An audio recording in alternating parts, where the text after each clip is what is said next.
Me llamo Pere Rossinyol, soy redactor de la revista Alternativas Económicas.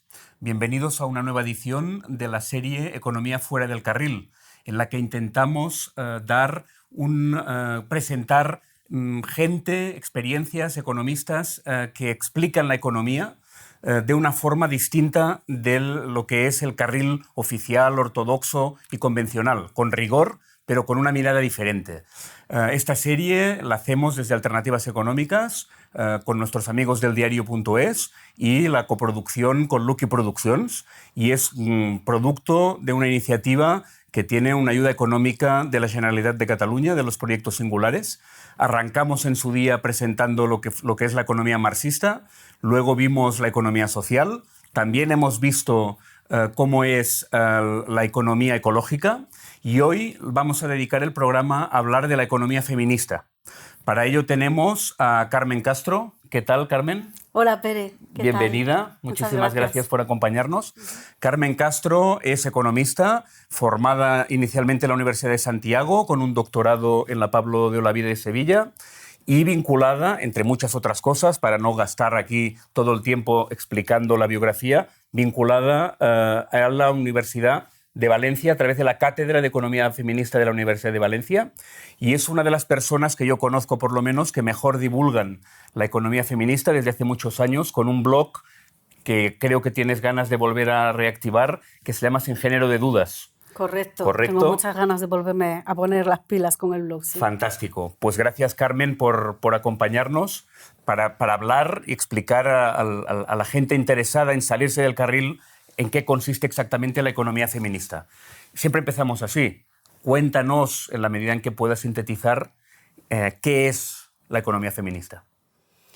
Bueno, pues sintetizando, me dices, hablamos de economía feminista como una corriente crítica de la economía, de pensamiento económico y también de acción política, que lo que hace es una revisión crítica a los planteamientos de la economía convencional, la economía ortodoxa a la que te referías antes, y establece diferentes estrategias para una transformación social.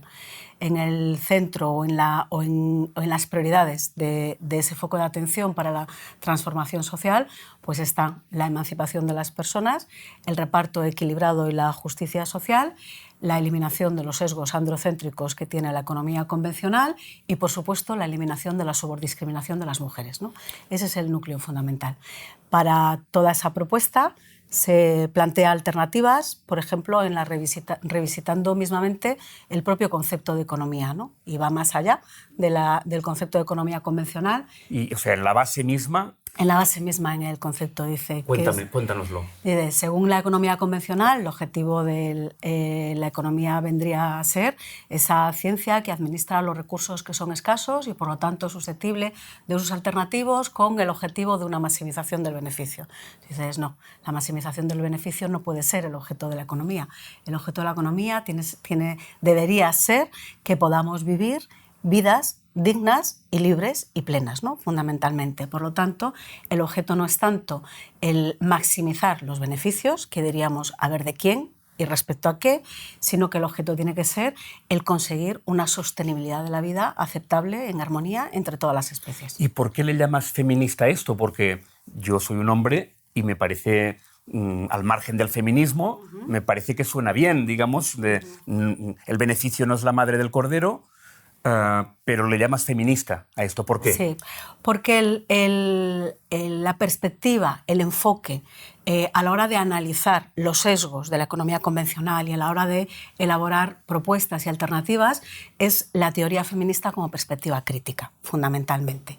El primer foco de atención es hacer emerger los mecanismos y la trampa de la subordiscriminación de las mujeres con la que se articula toda la teoría económica del paradigma neoclásico, ¿no? Por ejemplo, ¿vale?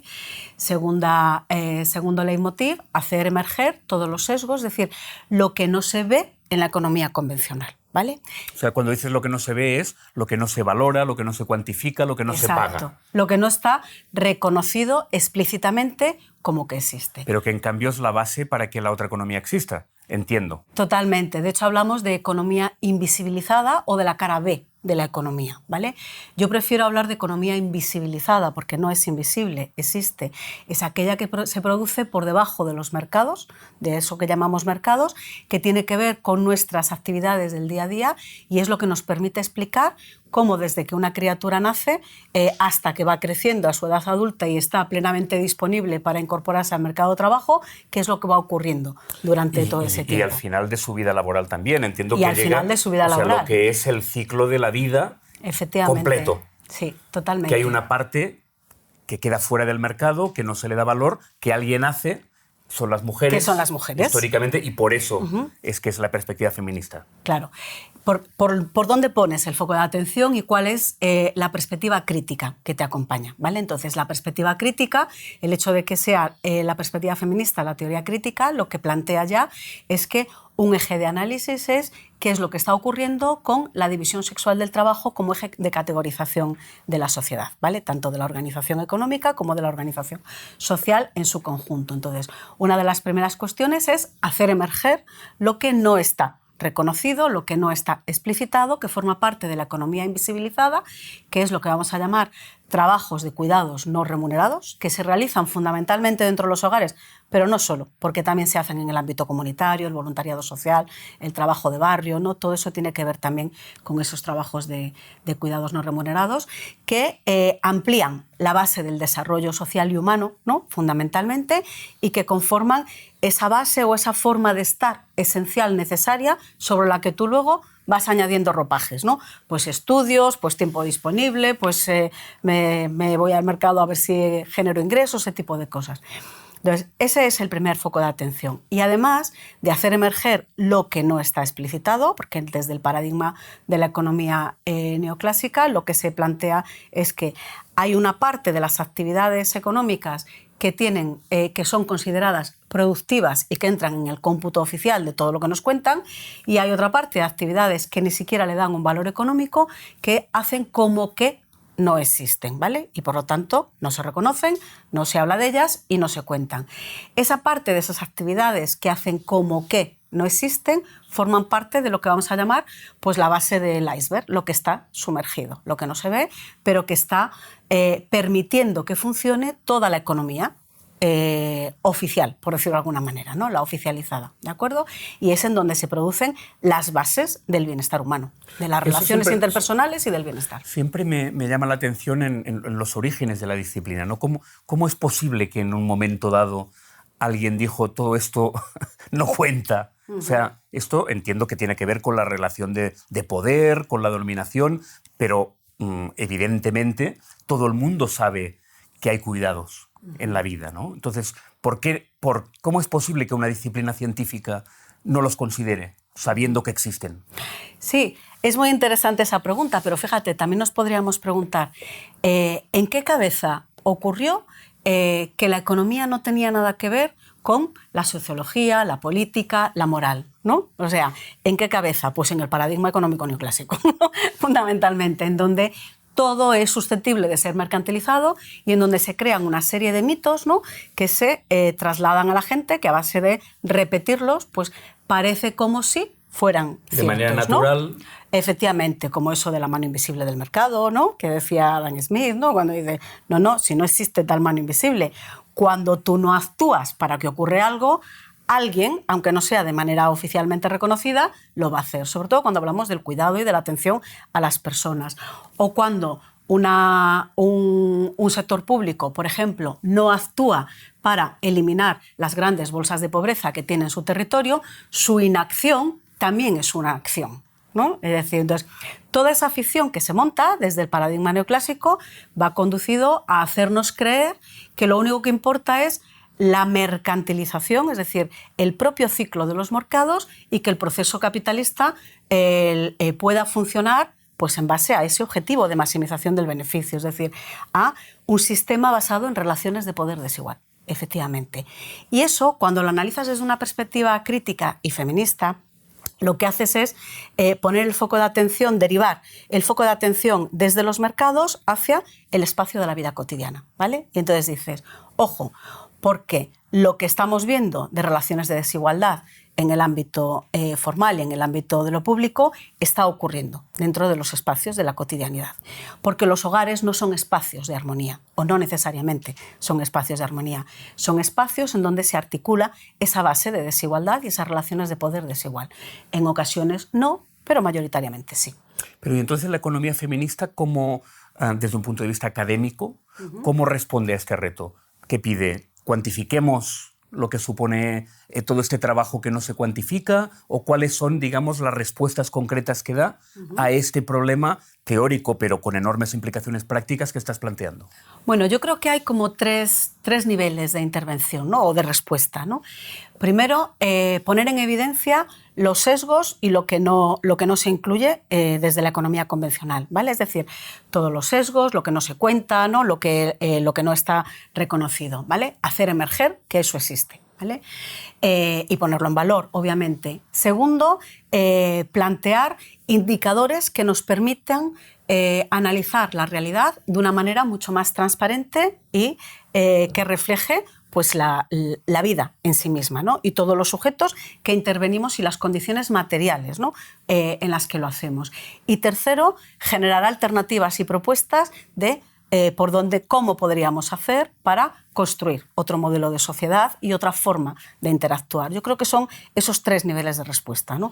Por eso empieza haciendo una reconceptualización del propio objeto de la economía. Por eso empieza desmontando los mitos de la economía, del paradigma neoclásico de la economía, porque está basado en meras ficciones. Una de la ficción más recurrente es la de que todos los sujetos nos comportamos como si fuésemos clones del paradigma neoclásico, como si fuésemos clones, porque lo que prima es el individualismo, el interés y el egoísmo individual, el criterio de la máxima utilidad, es decir, tú actúas en base a la máxima utilidad que vayas a conseguir, si no, no actúas, y el tercero de que todo lo que haces, ¿no?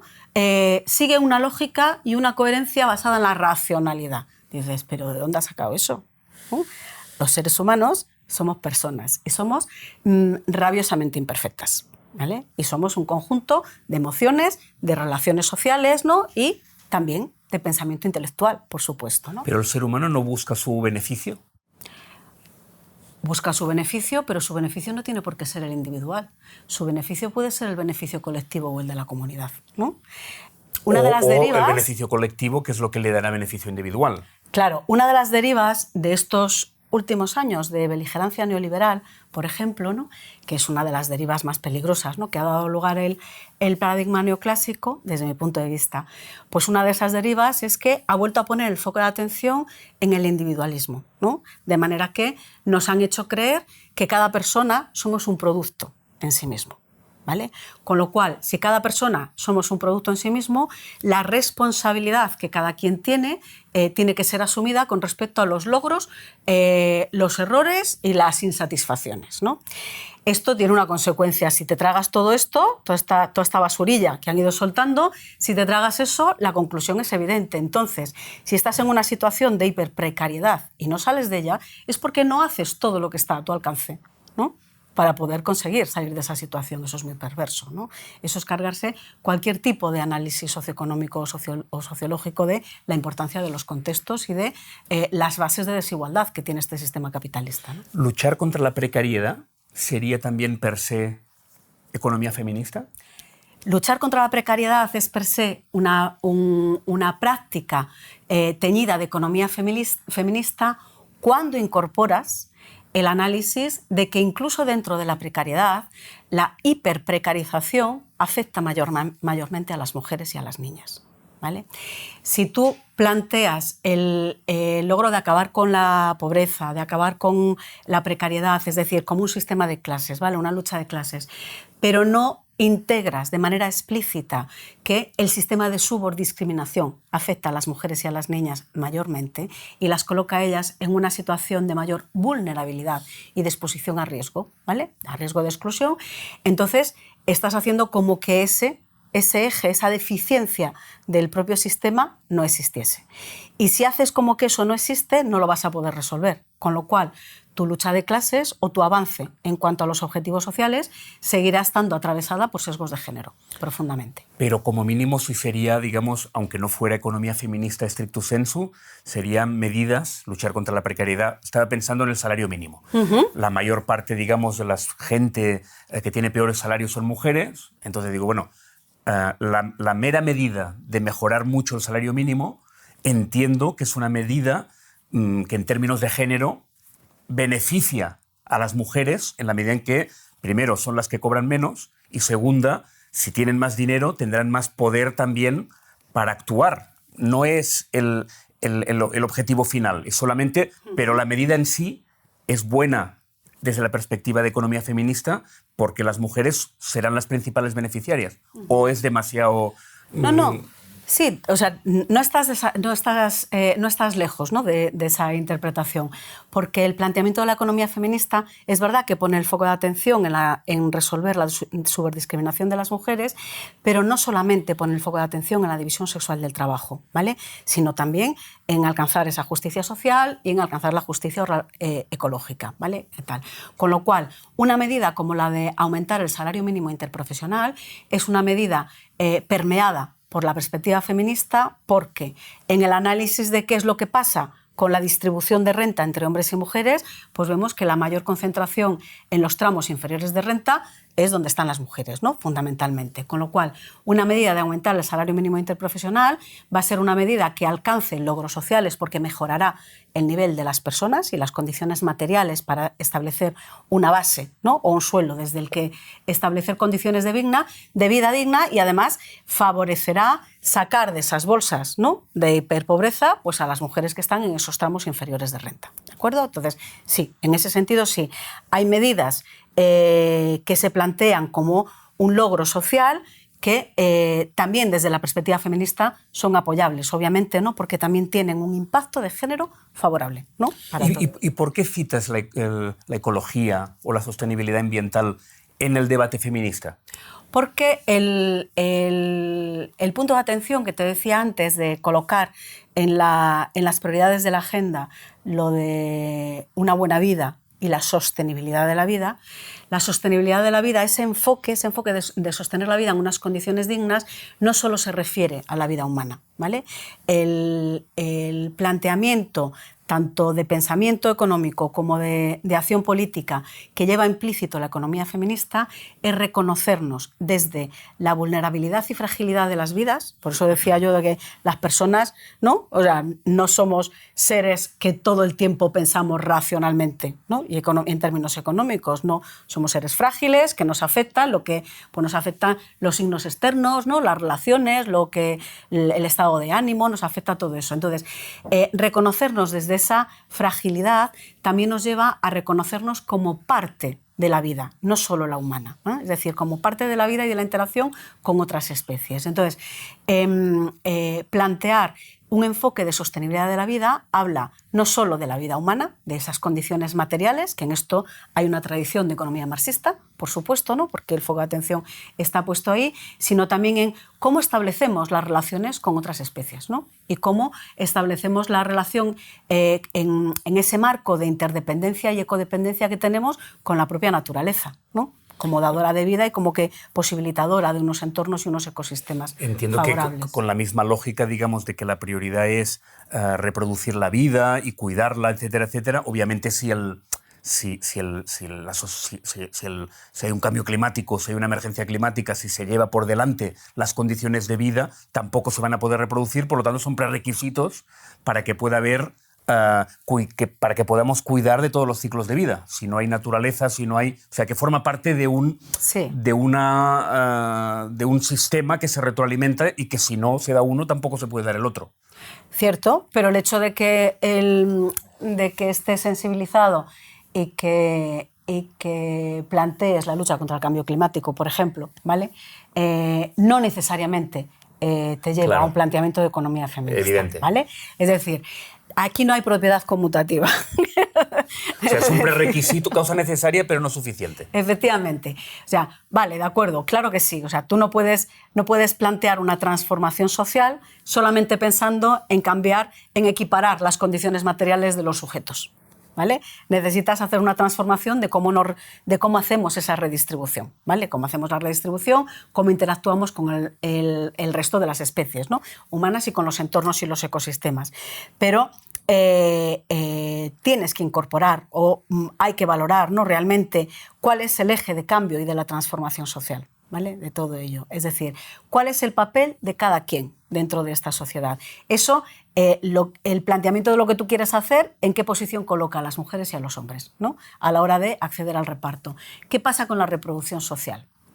¿Vale? Es decir, los cuidados emergen como una necesidad social y planteamos estrategias para otro modelo de sociedad en el que todos y todas seamos cuidadores de los entornos de convivencia y de nuestro sistema de relaciones. Eso quiere decir que como los cuidados son tan guays y es un eje de transformación de la sociedad, las mujeres nos vamos a dedicar a seguir cuidando, pues ese no es el objetivo. El objetivo precisamente es salir de ese encasillamiento de que unas hacemos una cosa y otros hacen otra cosa, ¿no? Y de que el sistema de valoración es desigual, ¿no? Porque se valora una parte de lo que hace una parte de la población y no se valora otro. No, de lo que se trata es de preguntarnos ¿qué es lo que realmente necesitamos para poder tener vidas en condiciones dignas y plenas?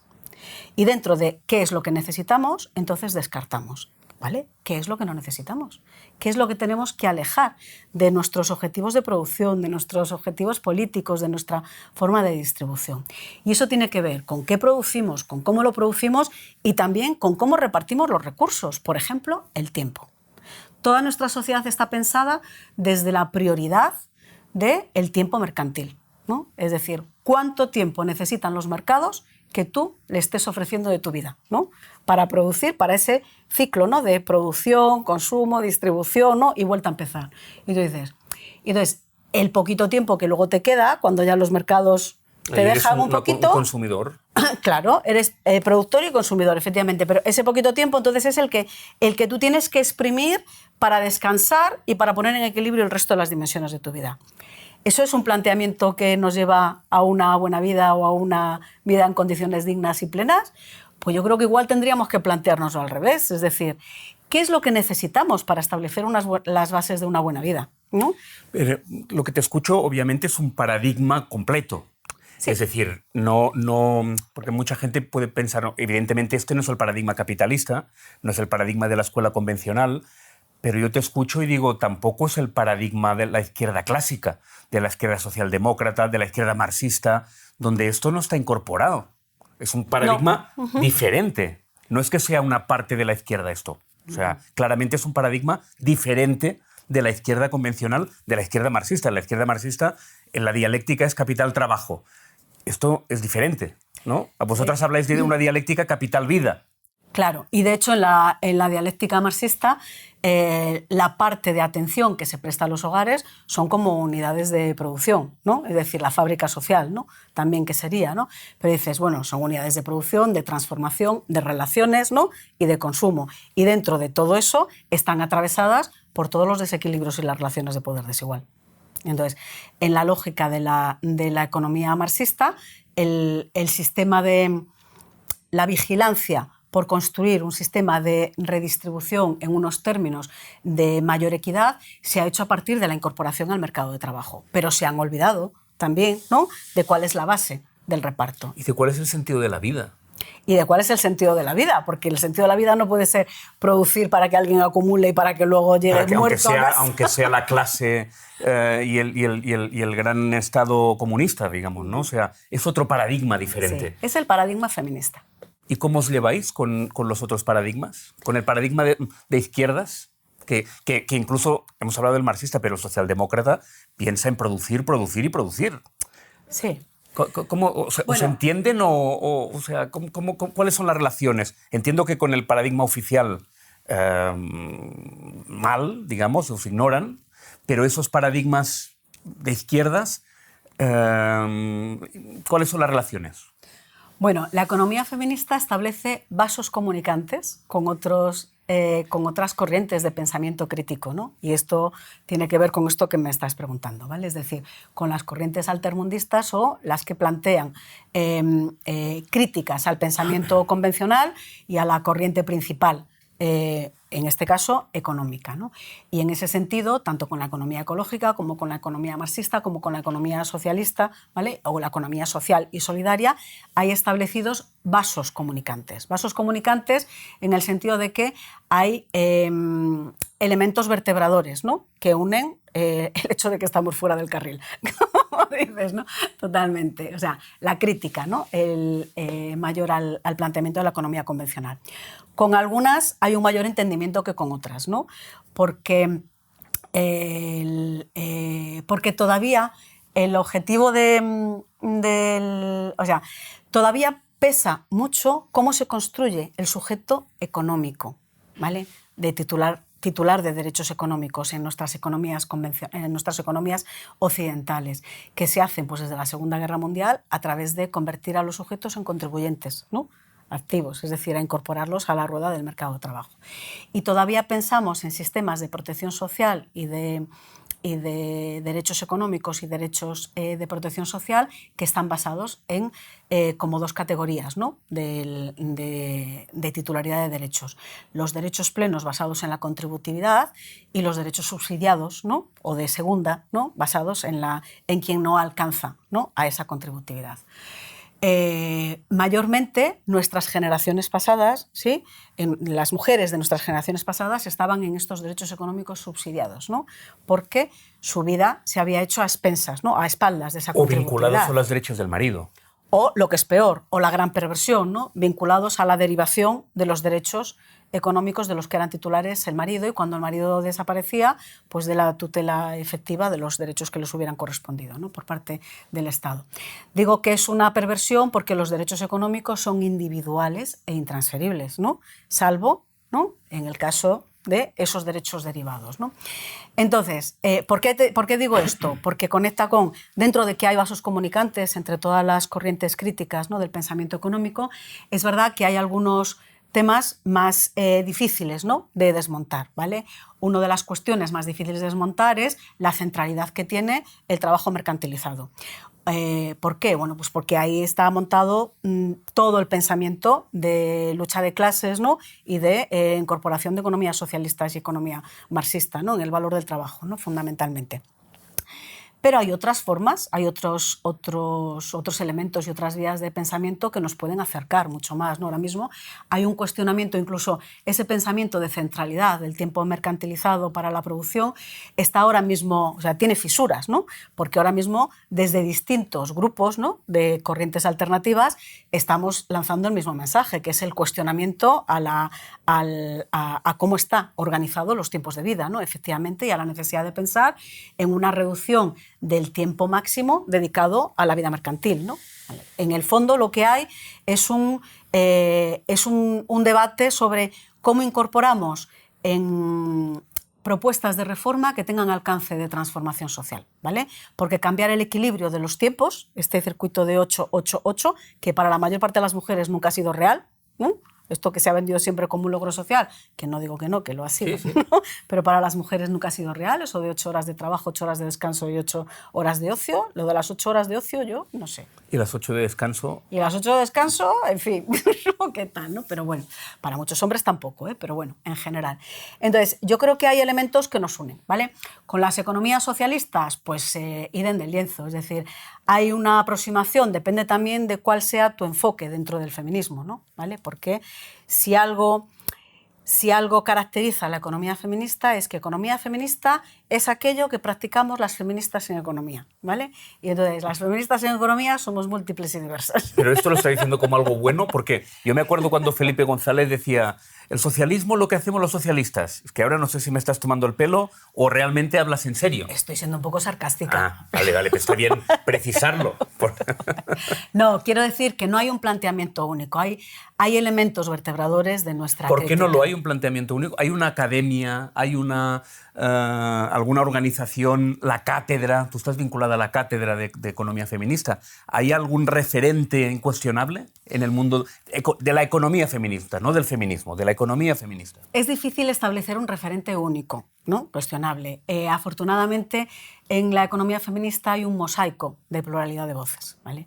Y es verdad que cuando empieza como disciplina a organizarse, ¿no? En la década de los 90 del siglo pasado, hay una tradición anglosajona que tiene más peso, ¿no? Pero con el devenir de los tiempos y a medida que nos hemos ido incorporando y se ha ido abriendo más esta corriente crítica, pues hay una mayor interdisciplinaridad. No solamente hay economistas, hay sociólogas, hay estadísticas, en fin, ¿no? Hay de ciencias políticas, de derecho, un poco de la todo un evolución académica. Y de otros territorios también. Porque tú cuando estudiaste en la universidad no creo que te dieran ninguna asignatura. No, de hecho yo estuve a punto de tirar la toalla cuando estudié economía. Yo en segundo de economía estaba desesperada porque yo decía, ¿pero qué hago aquí? ¿Qué tiene que ver con mi vida y con lo que yo quiero hacer? Esto no me llama nada. ¿Y por qué aguantaste? Porque entonces hubo algo que me hizo pensar que, pero es que esto es un andamiaje de pensamiento para aplicar, ¿no? O sea, que tiene potencialidad de aplicarlo de otra manera, para cambiar, para transformar. Y entonces vi la utilidad. ¿Y quiénes serían un poco, también para, este no es un programa erudito, pero para dar alguna pista, ¿no? Has dicho, empezó como disciplina académica. Sí, una influencia anglosajona. En los 90 del siglo pasado. Sí. 2 o 3 referencias que nos puedas dar de referentes internacionales o nacionales, de economistas feministas. Bueno, yo creo que hay 2 libros que son claves, que es el de Contando a las mujeres, o Cómo cuentan las mujeres, o Contando a las mujeres de Mónica Waring. Y luego hay el de El hombre económico, Más allá del hombre económico, de Marianne Freber y Julie Nelson, que son como 2 piezas angulares claves. Y luego hay mucha otra producción, por ejemplo, en el Estado español, aquí en el territorio del Estado español tenemos a Lourdes Benería, catedrática de Cornell. Catedrática de Cornell, que es una de las cabezas lúcidas que ha ido incorporando, que ha ido ampliando el foco de atención de la economía feminista, ¿no? Inicialmente empieza poniendo el foco del análisis en el mercado de trabajo y en la situación de desigualdad de renta y ha ido ampliando esa interdisciplinaridad, ¿no? Pues, en el análisis del desarrollo, de la propia economía financiera, ¿no? Y muchas otras cuestiones, ¿no? De los sistemas políticos, de las teorías de Estado, tal. Entonces, bueno, yo creo que son tres referentes claves, ¿no? Luego, por supuesto, tenemos a otras muchas contemporáneas, ¿no? Pues Cristina Carrasco, Corina Rodríguez en Argentina, Maya Pérez Orozco en el Estado español, María Pazos, ¿no? Paloma de Villota. La propia Carmen Castro, hay un libro reciente tuyo que se llama Claves feministas para transiciones económicas, que lo editó recientemente a la editorial Tirán Humanidades, vinculado a la Cátedra de Economía Feminista de la Universidad de Valencia, donde hay 50 preguntas sobre qué es la economía feminista y en lo concreto. Este libro es un libro, digamos, que sea adecuado para expertos, para economistas, o cualquier persona, digamos, se puede hacer una idea de en qué consiste sin ser un especialista. Pretende ir dirigido a personas sin necesidad de conocimiento previo. Es decir, pretende ir dirigido a personas que tengan interés por aclarar de qué estamos hablando cuando hablamos de economía feminista, cuando criticamos al Producto Interior Bruto, ¿por qué lo estamos criticando? ¿Qué pasa si todos los gobiernos del mundo utilizan el Producto Interior Bruto? ¿Por qué estas locas trasnochadas? ¿Qué tal? Bueno, pues porque hay una argumentación, ¿no? Cuéntame un poco, porque antes me has dicho uno de los elementos básicos es los indicadores, ¿no? El otro día con Enric Tello hablando, pues era una de las grandes batallas de la economía ecológica encontrar otros indicadores para saber si una economía va bien o mal. Desde el punto de vista de la economía feminista, ¿qué indicadores tenemos que fijarnos para ver si una economía progresa? No en términos simplemente de producción, de los términos clásicos de esta economía que hemos descrito hace un rato, que no tiene que ver con la vida de la gente, sino que nos ayude a ver que una economía progresa de forma que incorpora también todas esas cosmovisión o paradigma feminista. ¿Qué tipo de indicadores sugieres que prestemos atención? Bueno, yo creo que lo primero que tendríamos es que provocar el descarte, ¿no? Y dejar de utilizar el Producto Interior Bruto como indicador de prosperidad, porque no lo es, ¿no? Es un indicador mentiroso y lleno de sesgos, ¿no? Y de profundas deficiencias, porque cuenta lo malo y lo bueno que ocurre, pero lo que ocurre dentro de la economía convencional. Y además lo cuenta casi que en el mismo nivel. O sea, vale lo mismo producir botones para que nos aclaremos que una guerra asole todo un territorio, ¿no? Y si yo tengo un problema y tú me ayudas, no cuenta en el PIB. Pero si me cobras, cuenta en el PIB, ¿no? Entonces, uno de los grandes sesgos, ¿no? Aparte de los efectos colaterales, ¿no? de las políticas extractivas, los efectos colaterales medidos en la huella ecológica, ¿no? y en el impacto medioambiental, uno de los grandes sesgos precisamente se produce con toda esa economía invisibilizada, ¿no? Por eso hablamos de economía invisibilizada, porque no se cuenta todo ese trabajo no remunerado que se realiza dentro de los hogares y en los terrenos comunitarios. Pero no se cuenta porque es no remunerado, porque si en vez de realizarlo alguien de la familia de una manera no remunerada, ¿no? Es decir, las mujeres de las familias de manera no remunerada, se realiza a través de contratar a una persona, ¿no? ¿Vale? A una persona o a una empresa, o incluso una empresa, para que te venga a prestar toda esa variedad de servicios, la educación, la limpieza, la transformación de elementos, el cuidado psicológico, afectivo, en fin, todas esas cosas que ocurren dentro de los cuidados no remunerados dentro de los hogares. Entonces, eso sí, porque eso sí está monetarizado. El Producto Interior Bruto solo cuenta aquella parte de la economía que está monetarizada. Pero ¿no es un poco lo que queríais también, que emergiera esta parte de la economía que antes hacían las mujeres y que entonces entra en el PIB porque se monetariza? ¿Esto me he confundido? ¿Pero eso qué transformación provoca? No lo sé. Vale, una cosa es, queremos que emerja cuál es el valor y la contribución de lo que no se está contando.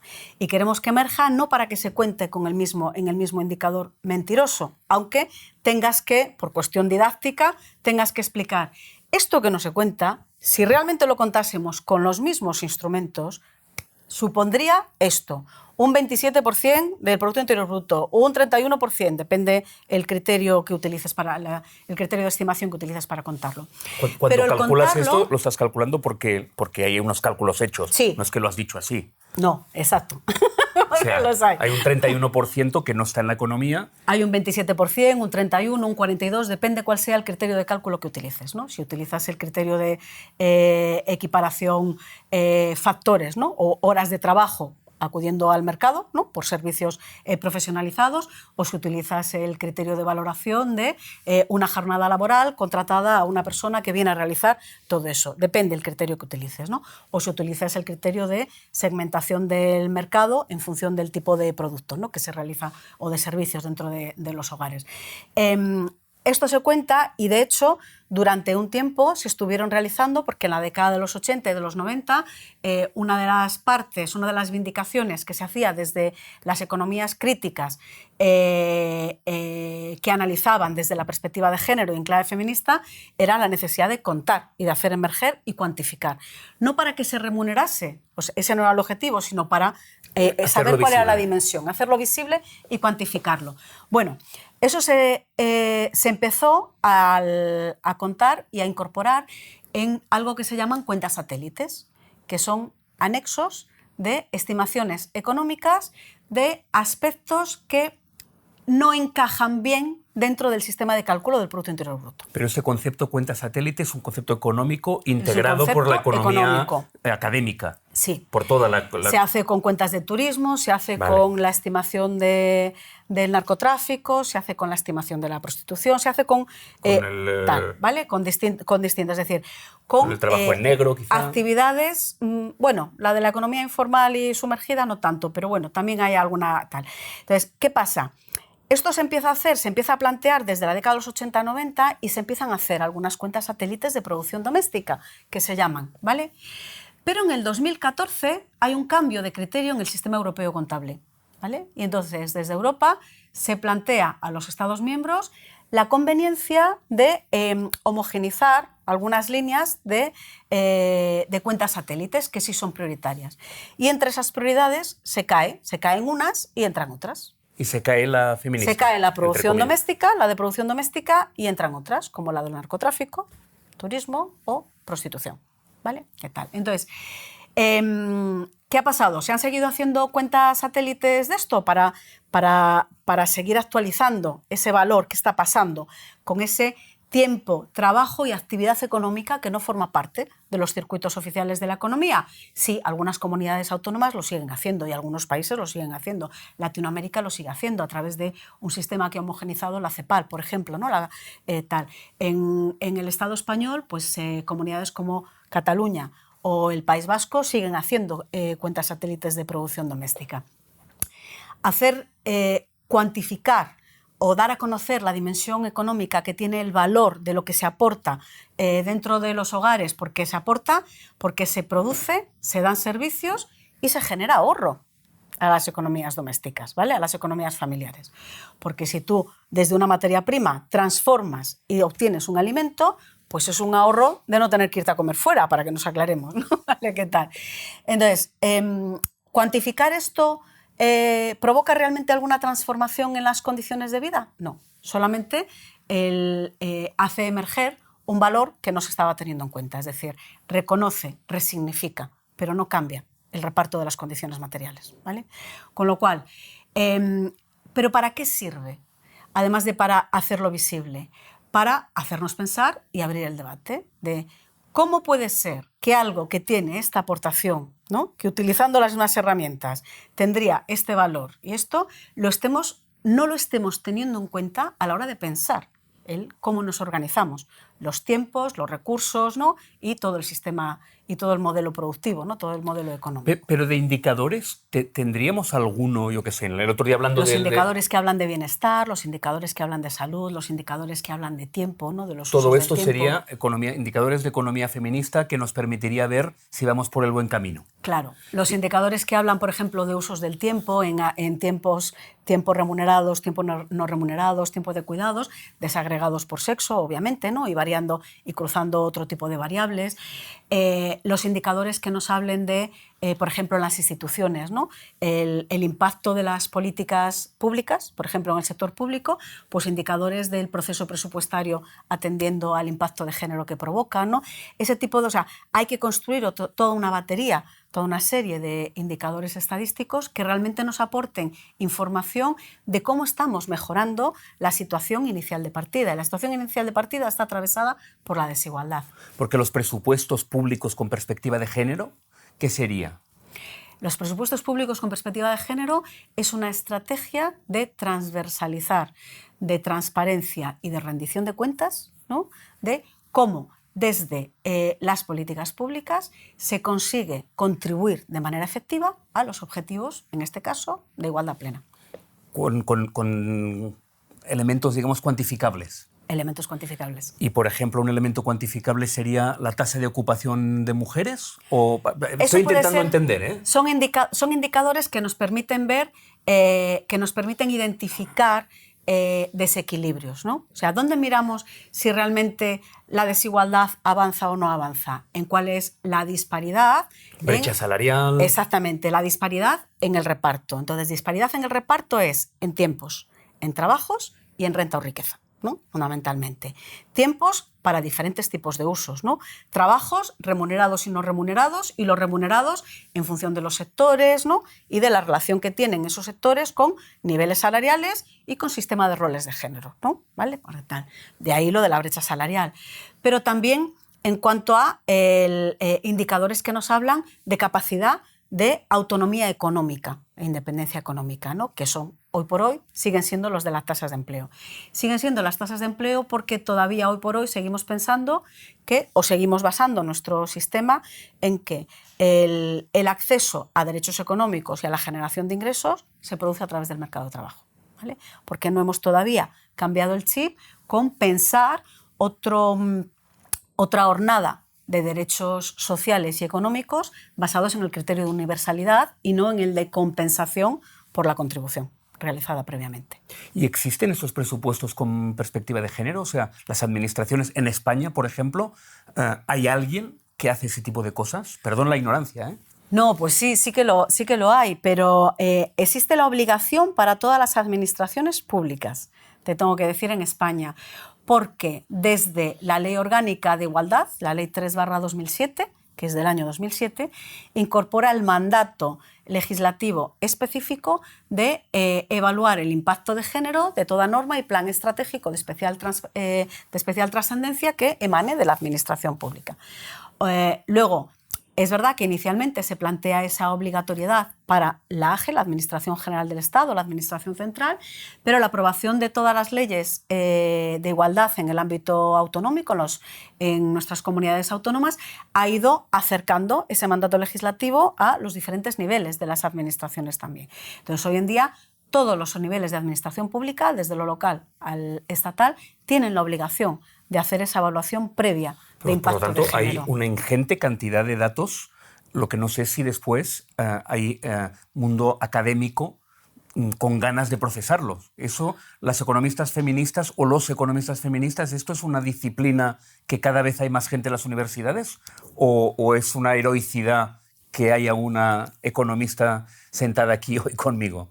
Pues déjame que te responda con el título de la sección, Economía fuera del carril. ¿Tú qué crees? Pues que sois cuatro gatos. Pues algo así, somos gatas. Pero en cambio hay una cantidad de datos ingentes, ¿no? Hay cantidad de datos y también hay una interpelación constante a las administraciones públicas para que cumplan ese mandato legislativo y además lo cumplan de una manera seria y rigurosa. Durante los primeros años de la obligación, porque la obligación para la Administración Central para el tema de presupuestos ya existía antes, concretamente desde el 2003, ¿no? Existía ese mandato legislativo.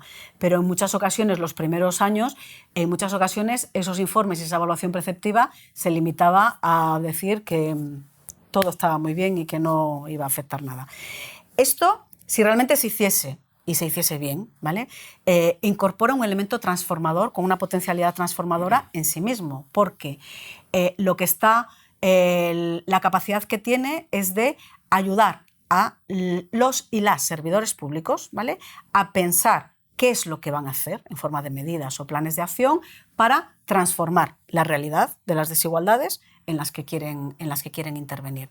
Y si la previsión es de no mejorar ese resultado, pues entonces vuelves a la casilla de salida y te lo repiensas otra vez y reformulas lo que quieres hacer.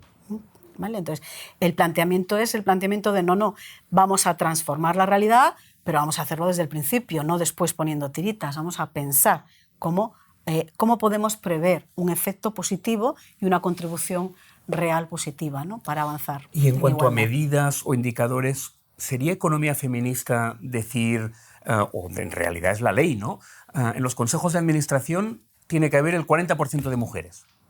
¿Esto es una medida de economía feminista?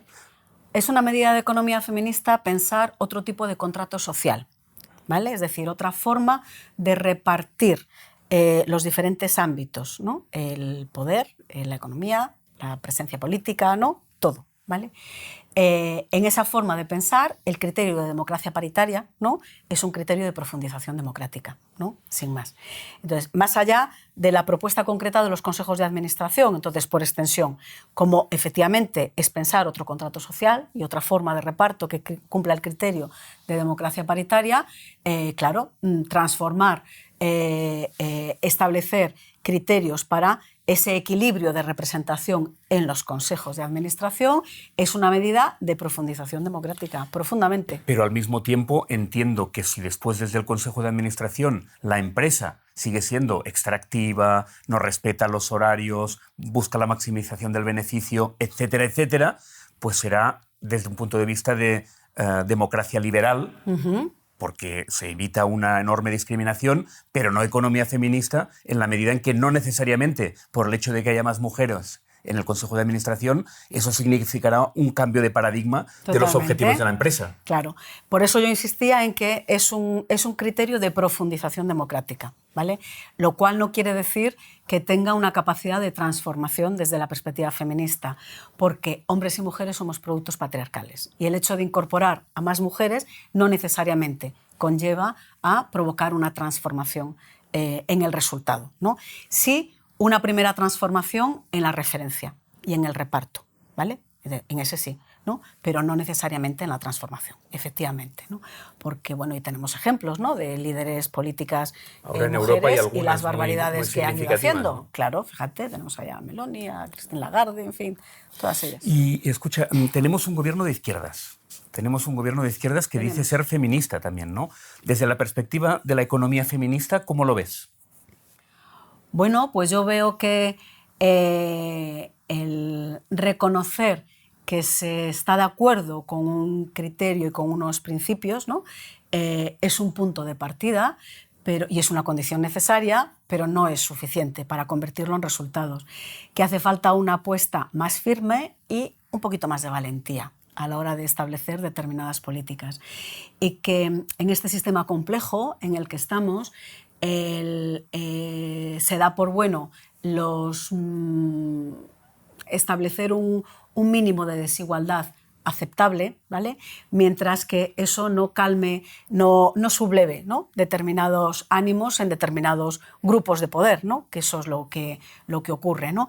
Es decir, ¿tendría potencialidad este gobierno que se dice de izquierdas y que se dice feminista en hacer otro tipo de cosas para conseguir una transformación social en clave feminista? Tiene esa capacidad y tiene esa potencialidad. Y tiene distintos tipos de herramientas para poder aplicarlos, y tendría una red de apoyo social que lo interpela para ello. Pero no lo está haciendo, o no todo lo que podría. Y los poderes económicos en contras, y más después de los resultados de las elecciones de ayer, que vemos lo que viene, pues no están en la clave de avanzar en estrategias de igualdad de género efectiva, ¿no? Pero, por ejemplo, ha subido el salario mínimo de manera muy notable. Sí. Para mí esto no deja de ser estrategia feminista también, ¿no? Sí. Mejorar las pensiones. Sí. Ya sé que es insuficiente, pero sobre todo las pensiones más bajas. Sí, sí. Todo esto sería mejorar las guarderías públicas. Pregunto, dar más beneficios de paternidad, sobre todo a los padres, y obligarles, o sea, sin que sea perfecto, esas medidas que he dicho parecen cosas de economía feminista y se las puede apuntar este gobierno. Hay reformas políticas que son favorables y que permean, ¿no? La probabilidad de estar mejor, ¿vale? En clave de igualdad, si medimos el objetivo de igualdad. Pero siguen siendo insuficientes, o sea, reconociendo el efecto positivo, siguen siendo insuficientes. ¿Por qué? Mira, todavía tenemos a un sector de trabajadoras, que el 98% son mujeres, que están trabajando en el ámbito de los cuidados de manera remunerada dentro de los hogares, que siguen estando en esa situación límbica, que no entran dentro del régimen general plenamente todavía, ¿no? Aunque, obviamente, la reforma ya se ha aprobado y ya empiezan a incorporarse a, por ejemplo, el derecho a protección por desempleo, ¿no? Que hasta ahora no lo tenían, ¿vale? Pero sigue siendo un sector, por ejemplo, en donde no se exige un contrato firmado escrito y en donde el despido, o sea, no solamente el acuerdo sigue siendo particular, estoy hablando de las empleadas del hogar, ¿no? Obviamente, sin de las trabajadoras del hogar, sino que además te pueden despedir de hoy para mañana o de hoy para hoy mismo, ¿no? Sin que haya ningún tipo de derecho a indemnización, nada por el estilo. Además, es el único empleo de la economía formalizada, y eso lo tenemos bien oficializado, en donde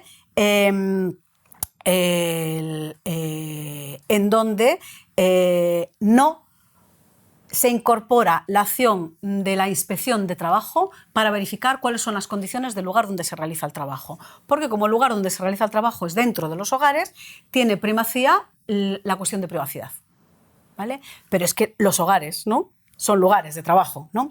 Entonces, todo eso está por acabar de montar. Y además sigue siendo el único empleo en el que no hay una representación colectiva de los, no están en la negociación colectiva, ¿vale?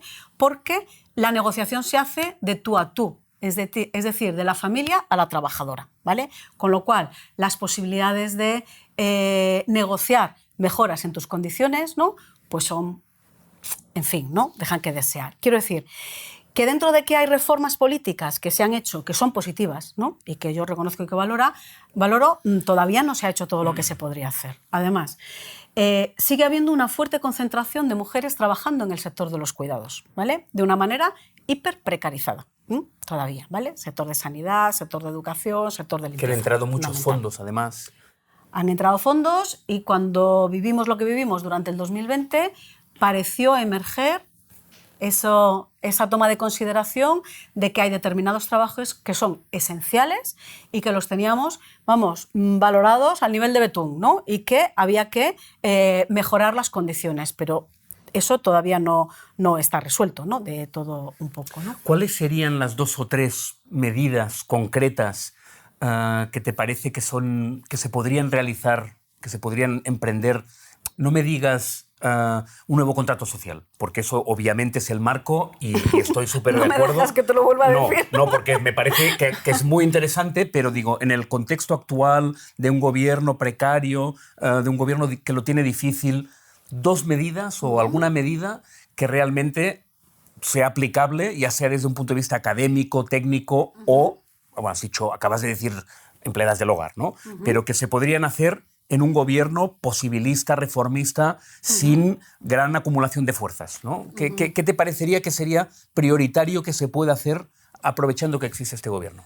Pues mira, en el ámbito de los cuidados yo creo que lo que se podría hacer es invertir en empleo público en el sector cuidados. Necesitamos cerca de 1 millón de empleos en el ámbito de los cuidados y no solamente pensando en el cuidado de los menores, sino también pensando en los cuidados a lo largo de todo el ciclo vital, el cuidado de los mayores.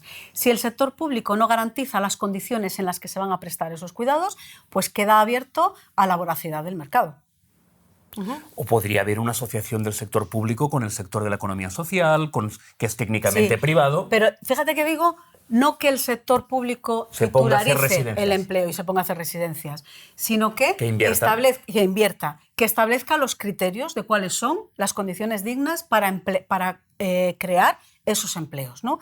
Y que actúe como garante y como vigilante de que esas condiciones de prestación de los servicios de cuidados, tanto para quienes prestan los cuidados como sobre todo para quienes los reciben, se cumplan, ¿vale? Es decir, efectivamente, yo no creo que tenga que hacerlo todo el sector público, pero el sector público tiene que actuar como promotor activo y como garante de derechos y de condiciones. Y luego articular a quién damos entrada para prestar ese servicio, ¿vale? Asociaciones sin ánimo de lucro, economía social y solidaria.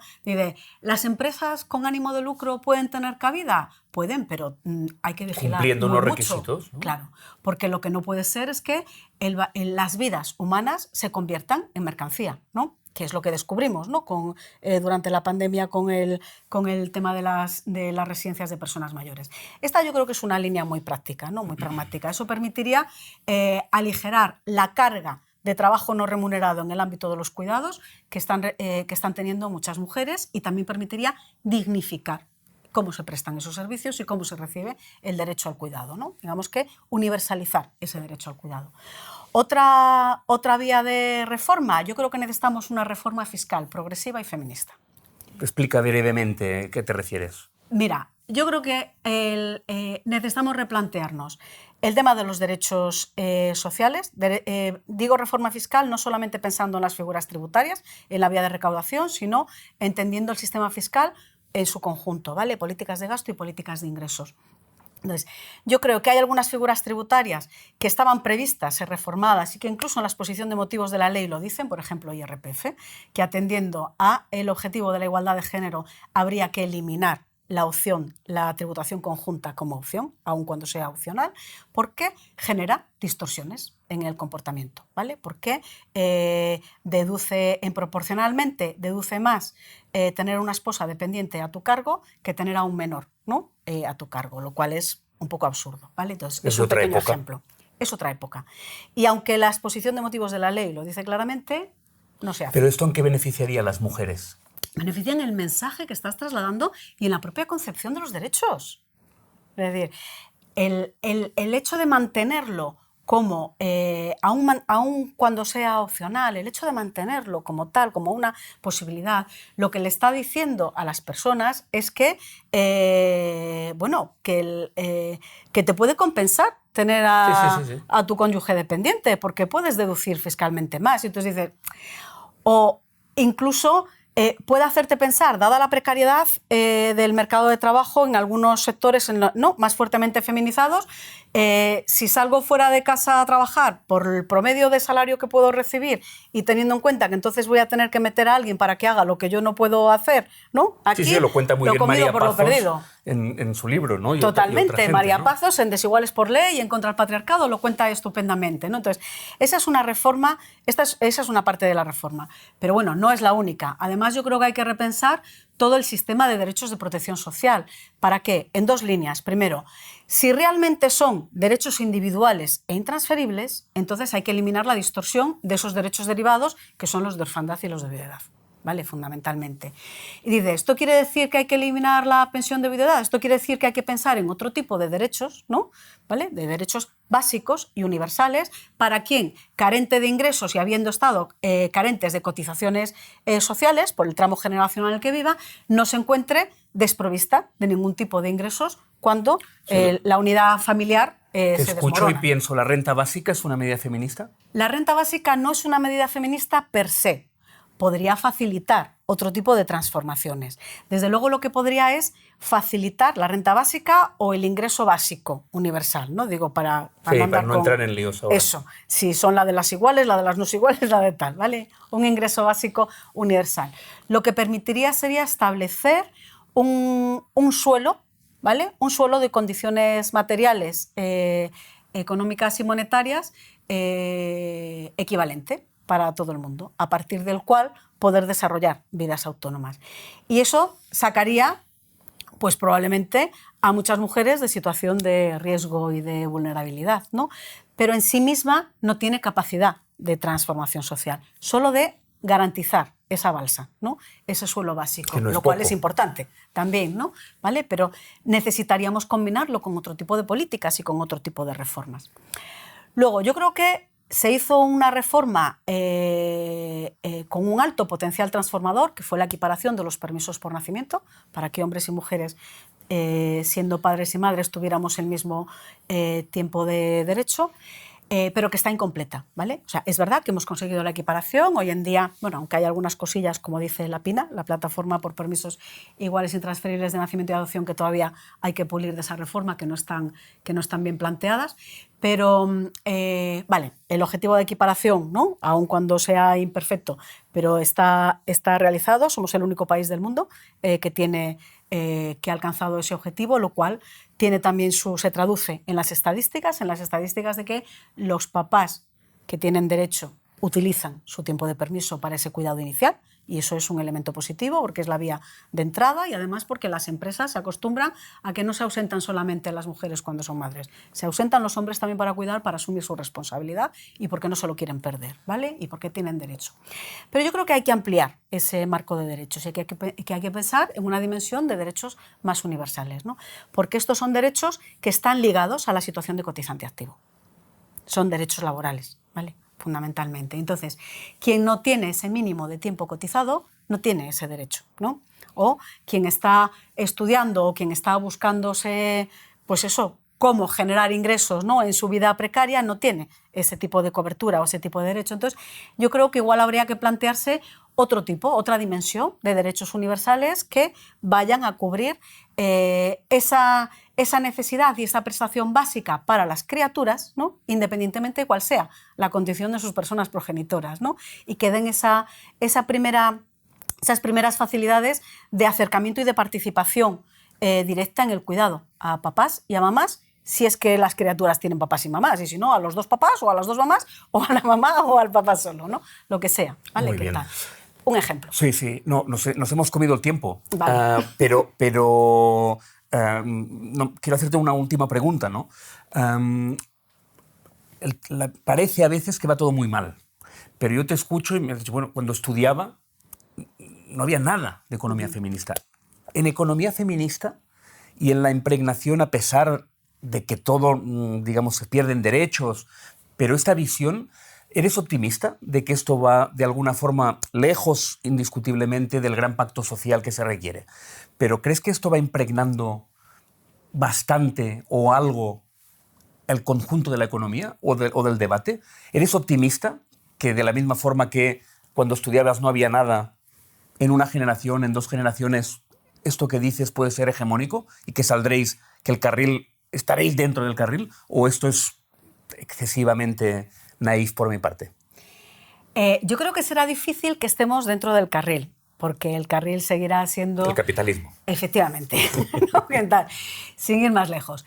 Ahora bien, yo soy optimista en el sentido de que yo creo que cada vez más personas, y no quienes llegan desde la conciencia feminista, ¿vale? Por decirlo de alguna manera, o desde la consideración de que son feministas como opción vital, que cada vez hay más personas que entienden esto de sentido común, ¿vale? Que es una cuestión de sentido común, y que cada vez hay más personas que plantean esa necesidad de esos vasos comunicantes que hablábamos antes, o de triple impacto, ¿no? Es decir, el impacto en la igualdad de género, el impacto social y el impacto medioambiental como estrategias conjuntas, ¿no? Para orientarnos hacia otro modelo de resultados y de sociedad, ¿no? De convivencia.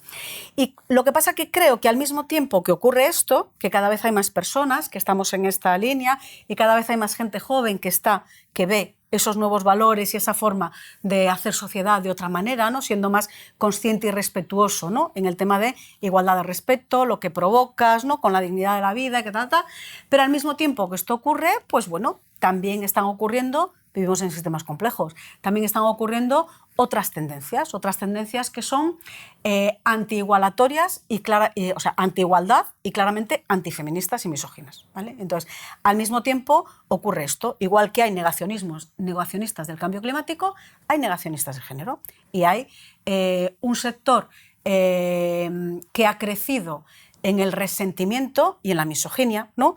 Que también forma parte de esas tendencias con las que coexistimos. Entonces, en la medida en que seamos capaces de contrarrestar los efectos perversos de esta otra tendencia, pues los resultados serán más favorables. ¿Capacidad de incidencia política?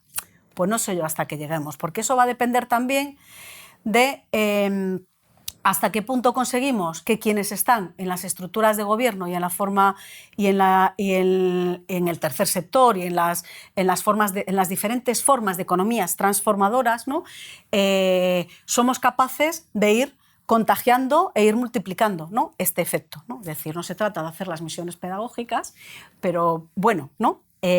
Ir cambiando con la construcción, ¿vale? Yo creo que uno de los grandes efectos positivos que tiene la economía feminista y estas economías alternativas y de fuera del carril es que están basando su línea de acción fundamentalmente desde territorializadas, desde lo local, con iniciativas de economías transformadoras, desde la implicación de la comunidad, desde la implicación de distintos tramos generacionales. Entonces, eso en sí mismo va generando un efecto multiplicador, ¿no? Entonces, bueno, en la medida en que esos efectos multiplicadores puedan ir ampliándose, pues soy optimista, pero sin negar que me preocupa esa otra tendencia que contrarresta todo esto. Pues muchísimas gracias, Carmen Castro. Ojalá te podamos leer pronto de manera periódica otra vez en tu blog de toda la vida, sin género de dudas, que nos gustaría mucho albergar también en Alternativas Económicas. Gracias por las explicaciones que nos has dado. Gracias, Pere. Gracias a vos. Y bueno, yo encantada de participar otra vez en Alternativas Económicas. Pues gracias. Hemos acabado una sesión más de Economía fuera del carril. Esta serie que hacemos con Alternativas Económicas, eldiario.es y nuestros amigos de Lucky Productions, que aspira a mostrar que hay otras formas muy serias, muy rigurosas, académicamente intachables de hacer economía en beneficio del ser humano y que normalmente quedan fuera de la mayoría de análisis en los medios de comunicación porque allí suele regir la economía convencional, no por méritos propios, sino porque es la economía de los poderosos. Haremos todavía alguna sesión más. Os emplazamos a seguirlo en nuestra web. Muchísimas gracias.